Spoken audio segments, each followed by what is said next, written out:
Zack Snyder has announced the first movie he'll make after the disastrous Rebel Moon, and it sounds like an exciting change of pace for the polarizing filmmaker. Snyder is a curious case in Hollywood today.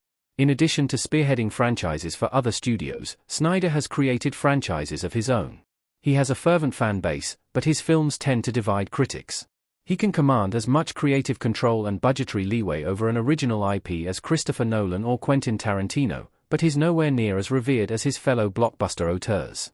Snyder's most recent film, Rebel Moon, was an ambitious two-part space opera intended to kickstart a new franchise. It marked Snyder's foray into yet another fantastical genre that requires a big budget and a lot of CGI to pull off. That's been Snyder's sandbox since the beginning of his career, but now, he's making a change. Snyder had already teased that his next movie would be smaller after the lofty ambitions of Rebel Moon. Now that this smaller-scale movie has been confirmed, it's an exciting direction for Snyder to take his career. Zack Snyder's next movie is a more grounded story about the Lapt. Snyder is helming a straightforward action thriller. Zack Snyder wearing headphones. For his next film, Snyder is making an action movie about the Lapt. Snyder is re-teaming with Netflix, his partners on Rebel Moon and Army of the Dead, for distribution. He'll not only direct the movie, but also co-write the screenplay with frequent collaborator Kurt Johnstad, with whom he worked on 300, Rebel Moon, and a handful of other projects. Snyder's new movie doesn't have a title yet, and most other details are being kept under wraps, but an official logline states that the story will revolve around an elite Lapt unit contending with morality and corruption.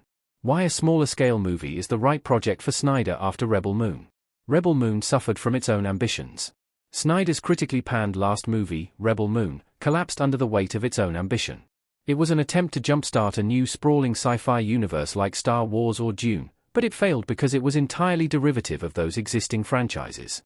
It's technically an original IP, but there isn't a single original idea in the whole movie, it's just a mishmash of sci-fi tropes and cliches.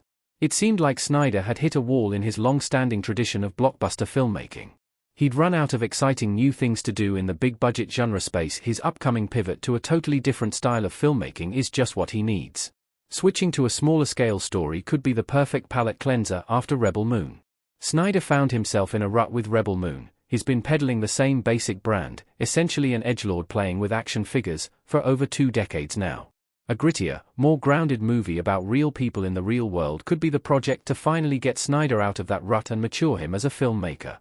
We have never seen Zack Snyder direct a non-fantastical movie.